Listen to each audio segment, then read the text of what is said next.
बदलापूरमधील अत्याचार करणाऱ्या आरोपीच्या एन्काउंटरनंतर बदलापूर रेल्वे स्थानकाबाहेर महिलांनी फटाके वाजवून पेढे वाटून जल्लोष साजरा केलाय।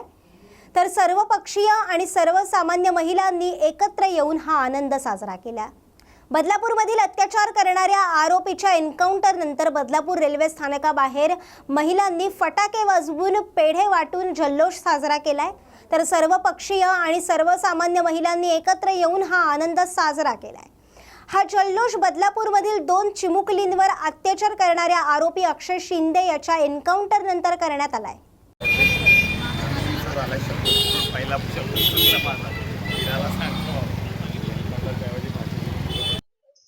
गंभीर घडली होती, मात्र 1 महिन्यानंतर खरं पाहिलं तर न्याय मिळाला अशी सगळ्यांची भावना आहे। नक्कीच मी महाराष्ट्र सरकारचे आभार मानेन। सन्माननीय राजसाहेबांना अपेक्षित असलेलं कार्य महाराष्ट्र सरकारने केलेलं आहे। संपूर्ण बदलापूर शहर आणि बदलापूर शहरातल्या तमाम माझ्या महिला या सर्व आनंदी आहेत। बदलापूर शहरात प्रचंड आनंदाचं वातावरण आहे। कुठेतरी आपली न्यायव्यवस्था जी आहे त्याची प्रोसिजर खूप मोठी होणार होती। त्याच्यानंतर ह्या मुलींना ज्यावेळेला न्याय मिळेल तोपर्यंत ह्या पीडित मुली ज्या आहेत त्या मुली, त्यांचे पालक या सर्व गोष्टींमध्ये सफर झाले असते। त्यामुळे एन्काउंटर होणं फार गरजेचं होतं। मग ते एन्काउंटर पोलिसांनी केलेलं असेल किंवा त्या आरोपीने, जसं म्हटलं जातं की आरोपीने स्वतःहून गोळी झाडून घेतली, मी तर म्हणेन हे झालं, हे अतिशय उत्तम झालं आणि ह्यामुळे बदलापूर शहरात पुन्हा एकदा इतिहास रचला असं मी म्हणेन। न्यूज मराठी 24/7 नवा भारत नवा विचार। ज्या शाळेत अत्याचाराची ही घटना घडली ती शाळा भाजपशी संबंधित व्यक्तीची होती।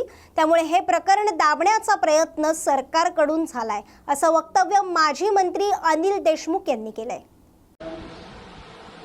बदलापूर येथे काही दिवसापूर्वी एका 3.5-4 वर्षाच्या मुलीवर जो अत्याचार झाला त्यामध्ये जो आरोपी होता अक्षय शिंदे, हा आरोपी आज त्याला पोलीस घेऊन जात असताना त्याचे दोन्ही हात बेड्यांनी बांधले असताना तो कशा पद्धतीनं पोलिसांची रिव्हॉल्वर त्यांच्याकडनं घेऊन स्वतःवर गोळ्या झाडू शकतो याच्यावर विश्वास बसत नाही। आपल्याला माहित आहे ज्या शाळेमध्ये त्या 4 वर्षाच्या मुलीवर अत्याचार झाला ती शाळा भारतीय जनता पार्टीच्या एका नेत्याची होती। त्याच्यामुळे त्यावेळेस ते प्रकरण दाबण्याचा प्रयत्न झाला होता, सर्व महाराष्ट्राला माहित आहे। आणि त्याच बाबतीत या आरोपीला त्याचा एन्काउंटर करायचा आणि हे संपूर्ण प्रकरण दाबायचा दुसरा प्रयत्न त्यानिमित्तानं या सरकारच्या माध्यमातून चालू दिसतो। त्याच्यामुळे ज्या पद्धतीनं अक्षय शिंदेनी बंदूक हिसकून घेऊन स्वतः गोळ्या झाडल्या हे प्रकरण विश्वास ठेवण्यालायक नाही। त्याच्यामुळे याची उच्चस्तरीय चौकशी झाली पाहिजे। रिटायर्ड हायकोर्ट जजच्या माध्यमातून याची चौकशी झाली तरच याच्यामध्ये काय सत्य आहे ते महाराष्ट्रातील जनतेसमोर येईल। न्यूज मराठी 24/7 नवा भारत नवा विचार। अक्षय शिंदे याचा एन्काउंटर झाल्यानंतर बदलापूरमध्ये आनंद साजरा केलाय।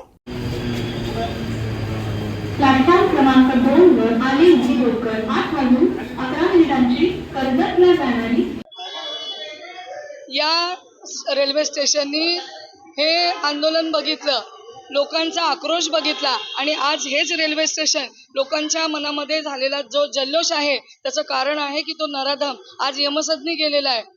की ही घटना एवढी लांछनास्पद होती आणि संपूर्ण स्त्री जातीला काळिमा फासणारी होती, परंतु पोलीस प्रशासनाचे मी याच्यामध्ये विशेष करून आभार मानेन की त्यांनी त्या चिमुकलीला न्याय मिळवून देण्यासाठी आटोकाट प्रयत्न केले।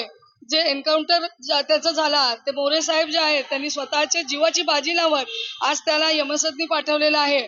जसा त्या चिमुकल्यांना न्याय मिळाला तसा या चिमुकल्यांसाठी रस्त्यावर उतरलेले जे आंदोलनकर्ते आहेत, ज्यांच्यावर गुन्हे दाखल झाले त्यापैकी मी एक आहे, तसा या आंदोलनकर्त्यांना देखील न्याय मिळवून देण्यासाठी पोलीस प्रशासनाने सहकार्य करावं एवढंच मी सांगेन। अर्चना सरुडकर, न्यूज मराठी 24/7 नवा भारत नवा विचार। चांदवड मनमाड इथे काल रात्री पावसाने धुमाकूळ घातलेला पाहायला मिळतोय। या पावसामुळे काढणीस आलेल्या मका पिकाचं मोठ्या प्रमाणावर नुकसान झालं असून मका, बाजरी लावलेले कांदे या पिकाचं नुकसान झालंय। रात्रीचे झालेल्या पावसासंदर्भात पाऊस रात्रीच्या मध्यरात्री पाऊस झाला चांगला असा, म्हणजे संध्याकाळच्या 6च्या दरम्यान चालू झाला होता. पाऊस चांगल्यापैकी झाला आहे, नुकसान भरपूर झालं आहे, पुरं पाणी झालं आहे सगळीकडं. त्यामुळं आमचं बरंचसं नुकसान झालं आहे. काय काय नुकसान झाले? मका, कांदे, बरेचसे नुकसान आहे. त्यामुळं शेतकऱ्याला आता थोडंसं काळजी वाटायला लागली का काय करायचं आता. नेमकं सरकारनं थोडंसं लक्ष द्यावं असं माझी सरकारकडं विनंती आहे. काय नाव आहे? माझं नाव दत्तू तुकाराम काळे. काय नाव? अंबादास कारभारी पवार, मेसनखेडे खुर्द. काय? आमच्या तिथे रात्री इतका भयंकर पाऊस झाला की सोयाबीन, कांदे, मका काढणीला आलेली असताना त्याच्यात गुडघ्या इतकं पाणी आहे. आज ती मका आम्ही काढू शकत नाही. जवळजवळ 70% नुकसान झालेलं आहे आमचं. त्याच्यामुळं सरकारनं काहीतरी शेतकऱ्यांसाठी निर्णय घेतला पाहिजे.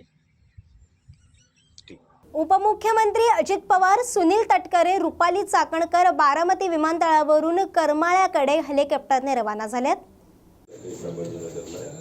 येणार आहे त्यांना कारागृहात वेळ द्यायची, लक्षात ठेवायची, आसपास ठिकाणी जायचं व्यवस्थित.